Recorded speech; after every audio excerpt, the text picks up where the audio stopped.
Welcome in and thanks for joining us today. I'm your moderator, Nick Iannelli, and my guest is Dr. William Stern, Fellow of the American College of Gastroenterology. So, Doctor, we were stunned earlier this year when the very popular actor Chadwick Boseman, who was the star of the movie Black Panther, died after a battle with colon cancer. No one knew, publicly at least, that he was going through this battle. And it was a shock and it was a tragic case, not only because he was a beloved actor by so many, but also because deaths like his can be preventable if the illness is caught early enough. The American Cancer Society recommends that all adults with an average risk of colorectal cancer undergo regular screening. So, Doctor, when you hear about a story like Chadwick Boseman and the public hears about that story, what is your advice for the average person out there who might hear about the story and get a little scared by it and think that they should be screened? Should everyone be screened? And if not, when is the best time to get screened? Great questions. He was a great actor and a great person, and it was sad to lose him. It is a wake-up call for people because colorectal cancer is the second most common cause of cancer death in the United States and the world. And it can be prevented. Colon cancer starts off as a little growth called a polyp in the colon, and it may take 7 or 10 years for that growth to grow into a cancer. So we have a nice window of opportunity where if we find the polyp, remove it, we've prevented cancer. And the American Cancer Society currently recommends that everyone without any other risk factors or alarm symptoms begin screening at age 45. And when you say risk factors, what do you mean by that? Is it symptoms? Is it family history? What does risk factors mean? It's a little bit of both. The main risk factor is family history, because there are genetic syndromes where people in their teens and 20s can get colon polyps and colon cancer. Unfortunately, I've had young patients in their 20s. Chad was 39 when he got diagnosed with colon cancer.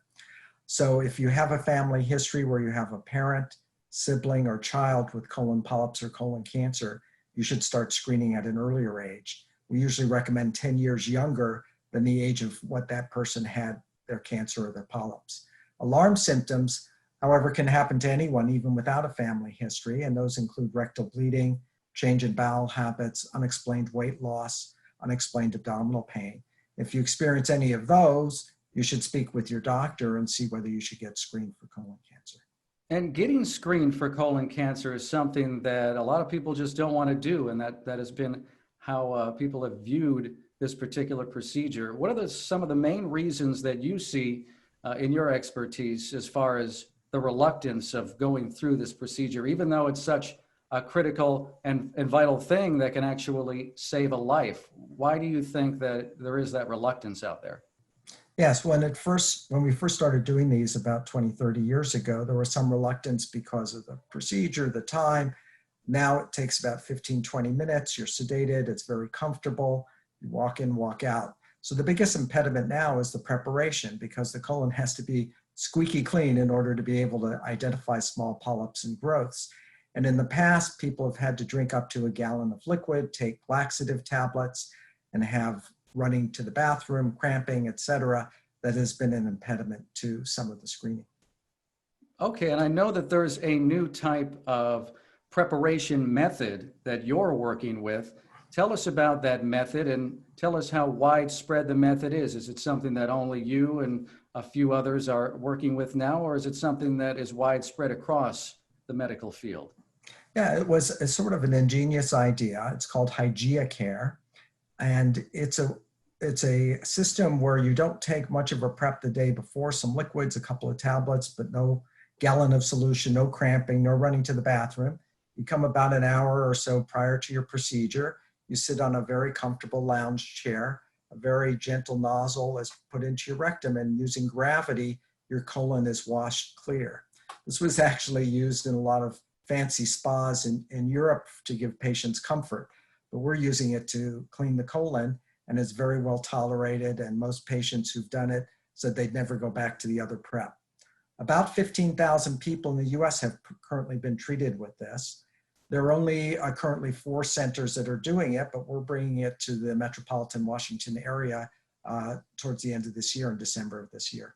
Okay, and when you say you're doing it, you mean Capital Digestive Care? Is that what you mean? Capital Digestive Care, correct. And this is just one facility that has this, or are there going to be multiple facilities?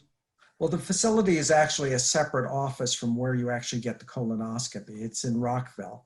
And patients in the other cities that have done this include Austin, Cincinnati, Norfolk, and in Mississippi. But patients sometimes, if their facility for getting the procedure isn't right next door, they can drive 10 or 15 minutes to whatever facility they're going to for the colonoscopy. In our situation, where we put our initial office, is located near 3 or 4 different outpatient endoscopy centers. So it will be available to lots of patients.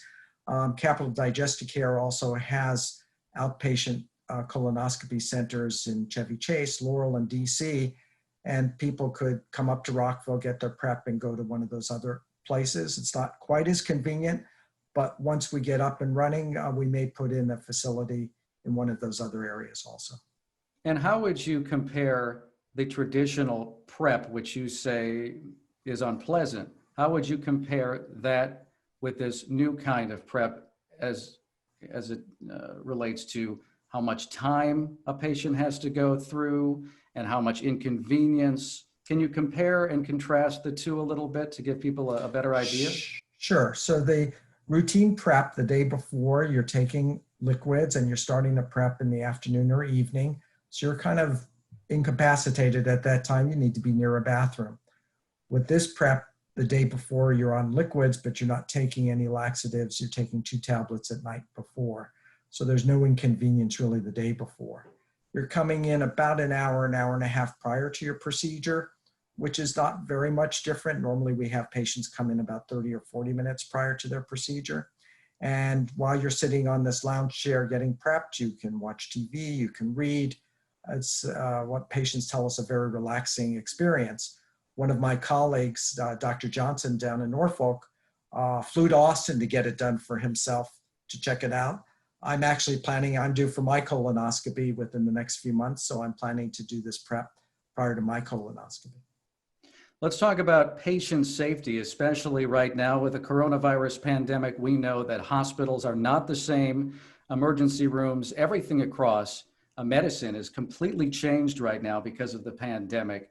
Tell us how your industry and what you do has changed during the pandemic and what can be done to better protect patients, especially during the screening process that we're talking about.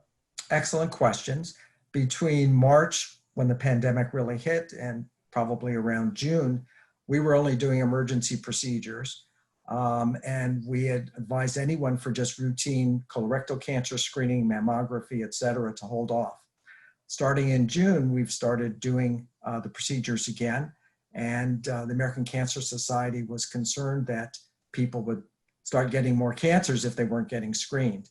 What we did very uniquely, I'm not sure many other gastroenterology practices are doing this, is we're checking all our patients 2 to 3 days prior to their procedure for COVID. And we have our own COVID test in our own lab. So if you're scheduled for your procedure on a Wednesday, you'll get a COVID test on Monday. It's done from the front of your nose. It's very comfortable. You actually do it yourself. And we get the turnarounds overnight. So we get the result on Tuesday morning. We tell you, yes, you can go ahead with your prep. We certainly don't want people prepping and not showing up for their colonoscopy because they have symptoms. So that ensures the safety both for the patient and the staff. And on the other side, the doctors and the staff, at least in our practice, are getting COVID tested every other week. So we want to reassure patients that we're taking extra caution. In our outpatient facilities, we're not treating any COVID patients or any sick patients. And we're doing extra cleaning between patients. So between June and now, we've probably done 10,000 patients, and everyone's been safe, both on the provider side and on the patient side. Okay, I'd like to thank today's guest, Dr. William Stern, Fellow of the American College of Gastroenterology. I'm your moderator, Nick Iannelli. For more on this discussion, visit WTOP.com and search Capital Digestive Care.